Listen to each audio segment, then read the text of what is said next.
श्रोत्यांनो, ह्या दिवसांमध्ये आम्ही लुक्रू शुभवर्तमान ह्याचं अध्ययन करीत आहोत. जर आपणाजवळ नवीन करार आहे तर अवश्य उघडा. लुक्रू शुभवर्तमान 4था अध्याय. ह्या अध्यायात अरण्यात येशूची परीक्षा, येशूचे गालिलात व नासरेतला वापस परतणे, तेथील लोकांच्याद्वारे त्याचा नकार आणि नंतर येशू आपले कार्यस्थान कफरनहुमात स्थानांतरित करतो आणि आपली सेवा पुढे चालू ठेवतो, ह्याविषयी आम्ही पाहणार आहोत. मानव ह्या नात्याने सैतानाने येशूची परीक्षा घेतली. त्या मानवी परीक्षा होत्या ज्या मानव ह्या नात्याने आम्हातील प्रत्येकाच्या जीवनात येतात, मानवाच्या संपूर्ण जीवनाला आच्छादितात आणि आम्हाला दिसतं श्रोत्यानो की ह्या परीक्षा तिहेरी आहेत. सैतानाने येशूला म्हटले, जर तू देवाचा पुत्र आहेस तर ह्या धोंड्यास भाकर हो असे म्हण, जेणेकरून शरीराची आवश्यकता पूर्ण व्हावी. भाकरीमध्ये काही चूक नाही श्रोत्यानो. भाकर ही आमच्यातील प्रत्येकाच्या जीवनासाठी आवश्यक आहे. ह्यावेळी जी एक स्थिती होती ती आम्ही लक्षात घेऊया. येशू उपाशी होता. त्याच्या शरीराला भोजनाची आवश्यकता होती. आता प्रश्न हा उद्भवतो की काय चुकत होते? स्वतःची आवश्यकता पूर्ण करण्यास सामर्थ्याचा वापर करणे स्वार्थपणाची वृत्ती ठरली असती. त्याला ह्यावेळी त्या महान विधानाच्या सत्याचे प्रदर्शन करायचे होते, जे आम्हाला मत्ते शुभवर्तमान 4था अध्याय आणि 4थ्या वचनामध्ये वाचायला मिळते. मत्ते 4:4. मनुष्य केवळ भाकरीने नव्हे तर परमेश्वराच्या मुखातून निघणाऱ्या प्रत्येक वचनाने जगेल. हे आजच्या भौतिकतेने भरलेल्या जगात अगदी विरुद्ध आहे, ज्यामध्ये लोक शरीराच्या सर्व लहरी, सर्व इच्छा पूर्ण करण्याकरिता जगतात. आमच्या जगिकतेने भरलेल्या जगात आधुनिक मानव म्हणतो, खा, प्या आणि मौज करा, उद्या तर मरायचेच आहे. व जितका काही मानवाचा संबंध आहे श्रोत्यानो, हाच त्याचा अंत वाटतो. आज जो समाज आहे त्या समाजाला स्वार्थ हा मिळालेला एक शाप आहे. ह्या परीक्षेचा सामना करताना आमच्या प्रभूने, अर्थात प्रभू येशू ख्रिस्ताने, ह्या जगाचे जे लोकप्रिय तत्वज्ञान आहे ते चुकीचे आहे हे स्पष्टपणे दर्शविले. दुसरी जी परीक्षा सैतानाने येशूची घेतली ती होती, त्याने येशूला ह्या जगातील सर्व राज्ये व वैभव देऊ केले. सर्व राष्ट्रे त्यांची सत्ता बळजबरीने, दुष्टपणाने आणि राजकारणी गुप्त मसलतीद्वारे प्राप्त करतात. युद्ध जीवनाची एक तऱ्हा बनली आहे. तिरस्कार व भीती जनसमुदायाला चेतना देण्याकरिता, प्रोत्साहित करण्याकरिता एक चाबूक बनले आहे. आणि हे सर्व काही सैतानी आहे आणि सैतान ह्याच अटींवर जगाचे राज्य देऊ करतो. देवाच्या राज्यात प्रवेश करण्याकरिता मानवाला बदलणे आवश्यक आहे. योहान शुभवर्तमान 3रा अध्याय आणि 3रं वचन सांगतं, येशू त्याला म्हणाला, मी तुम्हाला खचित सांगतो, नव्याने जन्मल्या वाचून कोणालाही देवाचे राज्य पाहता येत नाही. येशूच्या उत्तरात अंतिमत्व आहे. मत्ते शुभवर्तमान 4था अध्याय आणि 10वं वचन सांगतं, परमेश्वर तुझा देव ह्याला नमन कर व केवळ त्याचीच उपासना कर. हेच वचन प्रभू येशू ख्रिस्त ह्या वेळेला सैतानाचा सामना करण्याकरिता, त्याचा जो एक फास आहे त्याला दूर करण्याकरिता वापरत आहे. नंतर प्रेषित पॉल करिंथकरास दुसरे पत्र 10वा अध्याय 3 ते 5 वचनांमध्ये आम्हाला सांगतो, करिंथकरास दुसरे पत्र 10वा अध्याय 3 ते 5 वचने, कारण आम्ही देहात चालणारे असूनही आम्ही देह स्वभावाप्रमाणे युद्ध करीत नसतो. कारण आमच्या युद्धाची शस्त्रे दैहिक नाहीत, तर तटबंदी जमीनदोस्त करण्यास ती देवाच्या दृष्टीने समर्थ आहेत. तर्कवितर्क व देव विषयक ज्ञानाविरुद्ध उंच उभारलेले असे सर्व काही पाडून टाकून आम्ही प्रत्येक कल्पना अंकित करून तिला ख्रिस्तापुढे मान वाकविण्यास लावतो. नंतर श्रोत्यानो, सैतानाने येशूला मंदिराच्या शिरोभागी उभे करून खाली उडी टाकण्यास सांगितले. लोकांना प्रभावित करण्याकरिता खरे पाहिले असता ही कायदेशीर बाब वाटते, परंतु येशू ख्रिस्त राजासन मिळविण्यासाठी सोपा रस्ता अवलंबणार नव्हता. गौरवी मुकुट घालण्यापूर्वी काट्याचा मुकुट घालणे त्याच्याकरिता क्रमप्राप्त होते. स्टिफलर थोडक्यात सांगतात, देवाला सोडण्याचे दोन मार्ग आहेत. एक तर त्याच्या सामर्थ्याचा नकार करणे व दुसरे त्याचा गैरफायदा घेणे. दोन्ही पाप आहेत. काही न करणे सोपे आहे आणि नंतर तोंडाने देव चिमण्यांना सुद्धा पुरवतो, तो आम्हाला पुरवेल, आमची काळजी घेईल, असे गोड गोड बोलणे हे सोपे आहे. परंतु परमेश्वर म्हणतो, उत्पत्तीचे पुस्तक 3 अध्याय 19 वचनात, तू आपल्या निढळाच्या घामाने भाकर मिळवून खाशील व अंती पुन्हा मातीला जाऊन मिळशील, कारण तिच्यातून तुझी उत्पत्ती आहे. तू माती आहेस आणि मातीला परत जाऊन मिळशील. उदाहरणार्थ श्रोत्यानो, दुसऱ्या देशात जाऊन देवाची सेवा करणाऱ्याला प्रथम तिथली भाषा शिकावी लागेल आणि मगच परमेश्वर त्याची त्या सेवेमध्ये मदत करेल. आम्ही देवाच्या संगती कार्य करणारे आहोत. आम्ही कठपुतले नाही. डॉक्टर एडवर्ड जडसन बर्मामध्ये त्यांच्या वडिलांचा ॲडोनिराम जडसनचा जो छळ झाला त्याला समोर ठेवून म्हणालेत, जर काही छळ न होता आम्ही सेवेत यशस्वी झालोत तर ह्याचा अर्थ आहे, आमच्या आधी ज्यांनी सेवा केली त्यांनी छळ सहन केला व सेवेमध्ये आम्हाला यश मिळाले नाही तर समजा की आमच्या नंतर येणाऱ्यांना यश मिळेल. श्रोत्यानो, येशूने खोट्या आणि बनावटी आत्मिक पावित्र्याला नाकारले. त्याचे उत्तर उद्ध्वस्त करणारे आहे. अनुवादाचे पुस्तक 6 अध्याय आणि 16 वचन सांगतं, तुम्ही मस्सा येथे तुमचा देव परमेश्वर ह्याची परीक्षा पाहिली तशी पाहू नका. खरे पाहता येशूने त्याची लोकसेवा नासरेत जे त्याचे ठिकाण होते तेथून सुरू केली, पण तेथे त्याचा नकार करण्यात आला. त्या लोकांनी त्याला स्वीकारले नाही आणि हे सर्व काही यशाच्या भविष्यवाणीची पूर्तता आहे हे त्याने सभास्थानात जाहीर केले, घोषित केले आणि त्याने जे काही सांगितले ते फार लक्षात घेण्यासारखे होते. यशाचे पुस्तक 61 अध्याय 1 आणि 2 वचने सांगतात. यशाचे पुस्तक 61 अध्याय 1-2 वचने. प्रभू परमेश्वराचा आत्मा मजवर आला आहे, कारण दीनास शुभवृत्त सांगण्यास परमेश्वराने मला अभिषेक केला आहे. भग्न हृदयी जनास पट्टी बांधावी, धरून नेलेल्यास मुक्तता व बंदिवानास बंधमोचन विदित करावे. परमेश्वराच्या प्रसादाचे वर्ष व आमच्या देवाचा सूड घेण्याचा दिवस विदित करावा. सर्व शोकग्रस्तांचे सांत्वन करावे. आणि हेच वचन ह्या ठिकाणी पूर्ण झालेले आहे असे आम्हाला दिसते. आता आपण 4 अध्यायाची 1-2 वचने वाचूया. येशू पवित्र आत्म्याने परिपूर्ण असा यार्देनपासून परतला आणि त्याला आत्म्याने 40 दिवस रानात नेले. तेथे सैतानाने त्याची परीक्षा केली. त्या दिवसात त्याने काही खाल्ले नाही. ते संपल्यावर त्याला भूक लागली. आमच्यासमोर प्रभू येशू ख्रिस्ताची परीक्षा आहे. सर्वसामान्य दृष्टिकोन ठेवणारे जे शुभवर्तमान आहेत, मत्ते, मार्क, लूक ह्या सर्वांमध्ये येशूच्या परीक्षेविषयी लिहिण्यात आले आहे. योहान मात्र ह्या घटनेला लिहित नाही, कारण तो येशूला देवाचा पुत्र ह्या रूपात प्रगट करतो व तेही त्याच्या ईश्वरत्वावर भर देऊन. सर्वसामान्य दृष्टिकोन ठेवणारे शुभवर्तमान मात्र येशूच्या मानवत्वावर भर देतात. मानव ह्या नात्याने त्याची परीक्षा घेण्यात आली.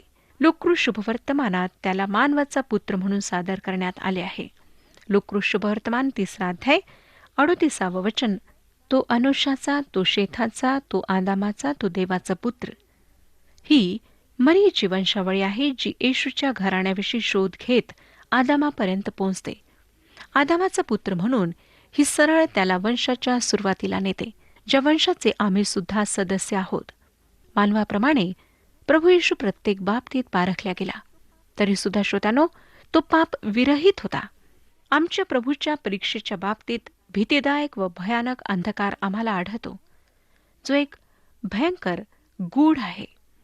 मी हे कबूल करायलाच हवे की मी त्याचे स्पष्टीकरण आपणाला पूर्णपणे देऊ शकत नाही, परंतु मी आपणाला अगदी शेवटापर्यंत नेईन आणि त्या शेवटाच्या कडेपर्यंत जाऊन आम्ही नक्कीच काहीतरी शिकू शकू. त्या ठिकाणी अदृश्य आणि गुप्त अशा दुष्ट शक्ती त्याच्या विरुद्ध होत्या. तो अंधकाराच्या शक्तीने नाश करणाऱ्या शक्तीने त्यावेळी घेरलेला होता. मानवाच्या मूळ समस्यांशी तो झुंजला, ज्या समस्या पृथ्वीवरच्या होत्या, आणि त्याने मानवाकरिता विजय मिळवला. तुमच्या व माझ्यासाठी त्याने त्या सर्व गोष्टींवर विजय प्राप्त केला. अशा अनेक प्राथमिक गोष्टी आहेत ज्यांना आम्ही येशूच्या परीक्षेविषयी अभ्यास करताना लक्षात ठेवायला हवे. आम्हाला सांगण्यात आले आहे की तो पवित्र आत्म्याने भरला. मानव ह्या नात्याने देवाच्या पुत्राला ह्या परीक्षांचा सामना करण्याकरिता पवित्र आत्म्याने भरले जाण्याची आवश्यकता होती. आणि श्रोत्यानो, मी स्वतःच्या बळावर ह्या जगात माझ्यावर येणाऱ्या परीक्षांचा सामना करू शकत नाही, हे मी आपणासमोर कबूल करते. आणि आपणातील कोणीही ह्या परीक्षांचा सामना स्वतःच्या बळावर करू शकत नाही. आम्हातील प्रत्येकाला पवित्र आत्म्याने भरले जाण्याची आवश्यकता आहे. रोमकरासपत्र 7 अध्याय 21 वचनात पॉल आम्हाला सांगतो, रोमकरासपत्र 7 अध्याय 21 वचन, तर मग जो मी सत्कर्म करू इच्छितो त्या माझ्याजवळ वाईट आहेच असा नियम मला आढळतो. काय हे खरे आहे ना श्रोत्यानो? रोमकरासपत्र 8 अध्याय 3 वचन, ह्यामध्ये पॉल पुढे म्हणतो, कारण नियमशास्त्र देह स्वभावामुळे दुर्बळ झाल्या कारणाने जे त्याला असाध्य ते साधण्याकरिता देवाने आपल्या स्वतःच्या पुत्राला पापमय देहासारख्या देहाने व पापाबद्दल पाठवून देहामध्ये पापाला दंडाज्ञा ठरविले. म्हणून गलतीकारासपत्र 5 अध्याय 16 वचनात पॉल म्हणतो, गलतीकारासपत्र 5 अध्याय 16 वचन, मी तर म्हणतो आत्म्याच्या प्रेरणेने चाला, म्हणजे तुम्ही देहवासना पूर्ण करणारच नाही. होय श्रोत्यानो, आम्हातील प्रत्येकाला पवित्र आत्म्याची आवश्यकता आहे. अनुवादाचे पुस्तक 8 अध्याय आणि 2 वचनामध्ये परमेश्वराने इस्रायलांना सांगितले, तुला लीन करावे आणि तुझ्या मनात काय आहे, म्हणजे तू त्याच्या आज्ञा पाळशील की नाही ह्याची कसोटी पाहावी. म्हणून तुझा देव परमेश्वर ह्याने गेली 40 वर्षे तुला रानातून कोणत्या रीतीने चालविले ह्याचे स्मरण कर. दुसऱ्या शब्दात परमेश्वर त्यांची परीक्षा घेत होता. परमेश्वर वाईटाने कधीच कोणाची परीक्षा करीत नाही, हे लक्षात घ्या. प्रभू येशूची परीक्षा होण्यापूर्वी ते आम्हाला सांगण्यात आले. पवित्र आत्म्याने त्याला रानात नेले. दुसऱ्या शब्दात प्रभूने परीक्षेत पडण्याची संधी शोधली नाही. गेसेमने बागेत सुद्धा त्याने परमेश्वराजवळ प्रार्थना केली की हा प्याला मजपासून दूर हो. श्रोत्यानो, 40 दिवसाच्या शेवटी त्याची परीक्षा सुरू झाली नाही, परंतु लूक सांगतो की परीक्षेनंतर त्याला भूक लागली. त्या संपूर्ण 40 दिवसात सैतान त्याची परीक्षा घेत होता. त्या अरण्यातल्या परीक्षानंतर त्याने त्याची परीक्षा घेणे बंद केले नाही. गेसेमने बागेत त्याचा अजून एक प्रयत्न विफल ठरलेला आम्हाला आढळतो. ह्या अध्यायाच्या 13 वचनात लूक आम्हाला सांगतो, मग सैतान सर्व परीक्षा संपवून संधी मिळेपर्यंत त्याला सोडून गेला. आम्ही हे समजून घ्यायला हवे की सैतान एक व्यक्ती आहे. पवित्र शास्त्र सैतान एक व्यक्ती आहे हे स्पष्ट करते. जेव्हा त्याने येशूची परीक्षा घेतली तेव्हा काय तो शरीर रूपात आला? काय तो आत्मारूपात किंवा प्रकाशाचा दूत म्हणून आला? पवित्र शास्त्र बायबल आम्हाला सांगते की प्रभू येशू त्याला समोरासमोर भेटला. आम्ही हे जाणून घ्यायला हवे की सैतान अत्यंत हुशार आणि लबाड आहे. कधी तो गर्जणाऱ्या सिंहाप्रमाणे कोणाला फाडून खाता येईल हे शोधत फिरतो, तर दुसऱ्या क्षणी प्रकाशाचा दूत बनून निवडलेल्यांना सुद्धा फसवण्याचा प्रयत्न करतो. पेत्राचे पहिले पत्र 5 अध्याय आणि 8 वचन सांगतं, सावध असा, जागे रहा, तुमचा शत्रू सैतान हा गर्जणाऱ्या सिंहासारखा कोणाला गिळावे हे शोधित फिरतो. नंतर करिंथकरास दुसरे पत्र 11 अध्याय 14 वचन, ह्यात आश्चर्य वाटण्यासारखे काही नाही, कारण सैतानही स्वतः तेजस्वी देवदूताचे सोंग घेतो. प्रभूच्या परीक्षेचा काय अर्थ आहे? श्रोत्यानो, परीक्षा ह्या शब्दाचा दुहेरी अर्थ आहे. मोह पाडणे किंवा परीक्षेत पाडणे म्हणजे चिथावणी देणे आणि काहीतरी वाईट गोष्ट करण्याकरिता प्रवृत्त करणे. त्याचा अर्थ आहे आपले पावित्र्य गमावायला प्रवृत्त करणे. जर एखाद्या व्यक्तीला वाईट करण्यास प्रवृत्त केल्यास त्याचा अर्थ आहे की त्या व्यक्तीमध्ये असे काही आहे ज्यामुळे ती तसे करण्याकरिता प्रवृत्त होते. जोपर्यंत त्या व्यक्तीमधील एखादी गोष्ट त्या विशिष्ट बाबीच्या अधीन होत नाही तोपर्यंत ती परीक्षा होऊ शकत नाही. तरी सुद्धा हे परमेश्वराच्या बाबतीत खरे नव्हते. योहान शुभवर्तमान 14 अध्याय आणि 30 वचनामध्ये तो म्हणू शकला, ह्यापुढे मी तुम्हाबरोबर फार बोलणार नाही, कारण जगाचा अधिकारी येतो तरी माझ्यावर त्याची काही सत्ता नाही. श्रोत्यानो, मला आपणाविषयी माहिती नाही, परंतु जेव्हा जेव्हा सैतान माझ्याकडे येतो तेव्हा तेव्हा सत्ता गाजवण्यासारखे त्याला माझ्यात काही ना काही अवश्य सापडते. आमचा प्रभू पवित्र, निरुपद्रवी, निष्कलंक आणि पाप्यांपासून वेगळा केलेला होता. इब्रिलोकासपत्र 7 अध्याय आणि 26 वचन सांगतं, असाच प्रमुख याजक आपल्याला असणे योग्य होते. तो पवित्र, निर्दोष, निर्मळ असून पापी जनांपासून वेगळा व आकाशाहून उंच करण्यात आला आहे. ख्रिस्ताची परीक्षा वाईट करण्याकरिता नव्हती. आता नंतर परीक्षा हा शब्द वेगळ्या प्रकारे वापरण्यात आला आहे. उत्पत्तीचे पुस्तक 22 अध्याय 1 वचन आम्हाला सांगतं, या गोष्टी घडल्यावर असे झाले की देवाने अब्रामास कसोटीस लाविले.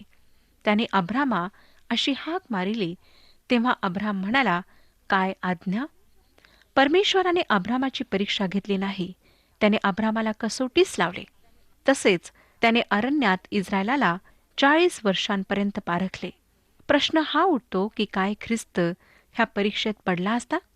नाही श्रोत्यानो, ख्रिस्त ह्या परीक्षेत पडला नसता. मग काय ही परीक्षा कायदेशीर होती? ती एक परीक्षा होती, हे लक्षात घ्या. कुठलीही नवीन वस्तूची परीक्षा होते. उदाहरणार्थ, एखादी कंपनी जेव्हा टायर बनवते किंवा मोठे मोठे इंजिन्स बनवते तेव्हा त्यांना पारखल्या जाते. नंतरच त्यांना बाजारात विक्रीसाठी ठेवण्यात येते. जर ती वस्तू त्या परीक्षेत खरी उतरणार नाही तर बनविणाऱ्याकरिता ती एक लज्जेची गोष्ट ठरते. श्रोत्यानो, प्रभू येशू ख्रिस्त सुद्धा त्या परीक्षेत कदापि पडला नसता. मग काय ही कायदेशीर परीक्षा होती? होय श्रोत्यानो, ही कायदेशीर परीक्षा होती. हे मला एका गोष्टीद्वारे स्पष्ट करू द्या. एक नदी उन्हाळ्यात अगदी सुकून जात असे, परंतु पावसाळ्यात तुडुंब भरून वाहत असे. त्या नदीवर एक पूल बांधण्यात आला. आता त्यावरून आगगाडी जाणार होती. पूल मजबूत आहे किंवा नाही हे पाहण्याकरिता त्यावर 2 इंजिन ठेवण्यात आले आणि आता काय होतं हे पाहण्याकरिता बरेच लोक त्या ठिकाणी जमा झालेत. एका व्यक्तीने त्या इंजिनियरला विचारले, आपण 2 इंजिन ह्या पुलावर ठेवून काय करीत आहात? त्याने उत्तर दिले, पूल मजबूत आहे किंवा नाही हे मी पाहणार आहे. त्या माणसाने विचारले की काय तुम्हाला वाटतं का की हा पूल तुटेल? इंजिनियर म्हणाला, अर्थातच नाही. त्या माणसाने म्हटले, मग जर तुम्हाला माहीत आहे की हा पूल तुटणार नाही तर मग आपण हे 2 इंजिन त्यावर का ठेवले? इंजिनियर म्हणाला, हे सिद्ध करण्याकरिता की हा पूल मुळीच तुटणार नाही. श्रोत्यानो, लक्षात घ्या की ही प्रभूची परीक्षा होती. ही आम्हाला दाखवते की जो आमचा तारणार आहे तो पवित्र, निरुपद्रवी, निष्कलंक व पाप्यांपासून वेगळा असा होता. जे त्याच्याद्वारे देवाकडे येतात त्या सर्वांना वाचवण्याकरिता तो समर्थ आहे. इब्रिलोकासपत्र 7 अध्याय 25 आणि 26 वचने सांगतात, ह्यामुळे ह्याच्याद्वारे देवाजवळ जाणाऱ्यांना पूर्णपणे तारण्यास हा समर्थ आहे, कारण त्यांच्यासाठी मध्यस्थी करण्यास हा सर्वदा जिवंत आहे. असाच प्रमुख याजक आपल्याला असणे योग्य होते. तो पवित्र, निर्दोष, निर्मळ असून पापी जनांपासून वेगळा व आकाशाहून उंच करण्यात आलेला आहे. होऊ शकतं श्रोत्यानो की ज्या प्रकारे प्रभू ख्रिस्ताची परीक्षा घेण्यात आली त्या प्रकारे आमची परीक्षा कधी होऊ शकणार नाही. जेव्हा आमची परीक्षा होते तेव्हा नेहमीच त्याची सीमा असते. जेव्हा आम्ही त्या सीमेपर्यंत पोहोचतो तेव्हा ती सीमा तुटून सर्व दबाव दूर होतो. परंतु प्रभू ख्रिस्तावरचा दबाव कधीच दूर झाला नाही. त्याची परीक्षा तिहेरी होती, शारीरिक, मानसिक व आत्मिक. प्रभूची शारीरिक बाबतीत सुद्धा परीक्षा झाली. 3 वचन सांगतं, तेव्हा सैतान त्याला म्हणाला, तू देवाचा पुत्र आहेस तर ह्या धोंड्यास भाकर हो असे सांग. सैतानाने प्रभूला गुन्हा करण्यास सांगितले नव्हते, कारण भाकर ही जीवनाकरिता आवश्यक आहे. आता आपण 4 पासून 13 वचने वाचूया. येशूने त्याला उत्तर दिले, मनुष्य केवळ भाकरीने जगेल असे नाही, असे शास्त्रात लिहिले आहे. मग सैतानाने त्याला उंचावर नेऊन त्याला जगातील सर्व राज्ये एका क्षणात दाखविली आणि त्याला म्हटले, ह्यावरचा सर्व अधिकार व ह्यांचे वैभव मी तुला देईन, कारण हे मला सोपून दिले आहे व माझ्या मनास येईल त्याला मी हे देतो. म्हणून तू मला नमन करशील तर हे सर्व तुझे होईल. येशूने त्याला उत्तर दिले, परमेश्वर तुझा देव ह्याला नमन कर व त्याचीच सेवा कर, असे शास्त्रात लिहिले आहे. नंतर त्याने त्याला यरुश्लेमेत नेऊन मंदिराच्या शिरोभागी उभे केले व त्याला म्हटले, तू देवाचा पुत्र आहेस तर येथून खाली उडी टाक, कारण शास्त्रात असे लिहिले आहे की तुझे रक्षण करण्यास तो आपल्या दूतास तुझ्याविषयी आज्ञा देईल, आणि तुझा पाय धोंड्यावर आपटू नये म्हणून ते तुला हातांवर झेलून धरतील. येशूने त्याला उत्तर दिले की परमेश्वर जो तुझा देव त्याची परीक्षा पाहू नको असे सांगितले आहे. मग सैतान सर्व परीक्षा संपवून संधी मिळेपर्यंत त्याला सोडून गेला. श्रोत्यानो, ह्या वचनांवर आम्ही पुढच्या कार्यक्रमात विचार करणार आहोत. परंतु हा कार्यक्रम संपवण्यापूर्वी मी आपणाला सांगू इच्छिते की तुमचा व माझा तारणारा पाप विरहित आहे. तो पाप विरहित आहे, निर्दोष आहे आणि तारण देण्याकरिता समर्थ आहे हे दर्शविण्याकरिता त्याची परीक्षा घेण्यात आली. आज काय ह्या तारणाऱ्याशी आपली ओळख झाली आहे? जर नाही तर आजच करून घ्या. परमेश्वर आपणा सर्वांस आशीर्वाद देऊ.